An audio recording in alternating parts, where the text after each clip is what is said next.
evening and welcome to Thai PBS World. At this very juncture, young generation in Thailand are very active. They stage a series of protests and calling for changing in Thai society in nearly every dimension. But in the parliament, they have their own mechanism to work on this issue as well, especially on subcommittee on youth engagement. And tonight on Thai PBS World, Kun Thep Chayong and Kun Nat Bunnak talk to chairwoman of this subcommittee.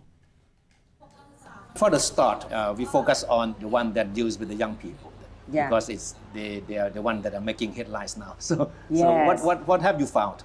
I actually we invite many groups, and as I said to you that it's about willingness to join. The committee that work on, especially for other mob, you know. The protesters. The protester. I mean, the majority doesn't join that one. They want to join in the permanent committee on the political development. Yeah, and then I think it's like the marketing. When you do the marketing, you have to select the target. Some of them are they call as bad students, and some may call as the TU student. So what I want the student to do, maybe if we can collaborate together, we can work together, then you should initiate all the way to the end. And then because when we making some laws and regulation, you know, it applies to all, not only for you. Right, but also the head of the university or the head of the school can have the authority, right? Authority for some small issue, but for the big issue, you have to think all the way to the end before you ask to change the constitution or the law. And now that you have listened to all these ideas, complaints, and grievances, so what is the next step? The next step, of course, what I can do is, you know, it's about the law, because we are in separation power. I work about the law, right? Then we might think that can we do something together, because the student will be the future user. And what can you do?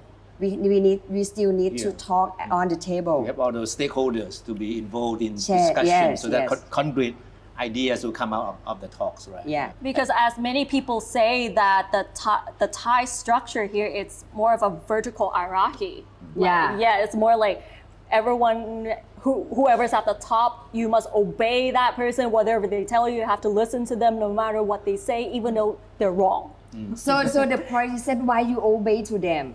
Because they have more resources, right? Because they own the money, they have some support, right? And that's why. And how should we try to make it right horizontal?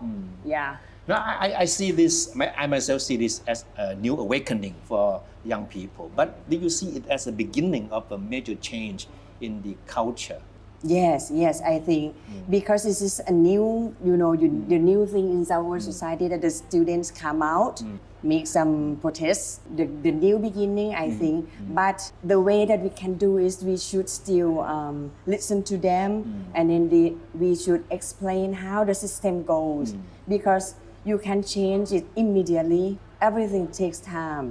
So what have you been doing so far to help these students get their voices heard?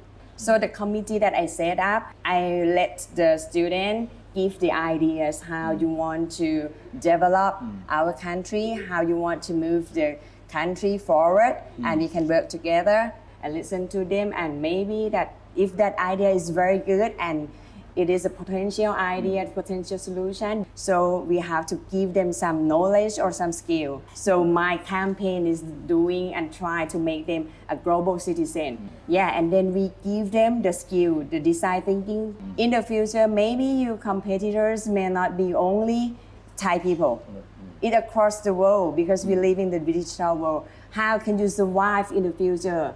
Then we need the skilled workers, the one who can, you know, faster to transform, will survive in the future. So we put them all the skill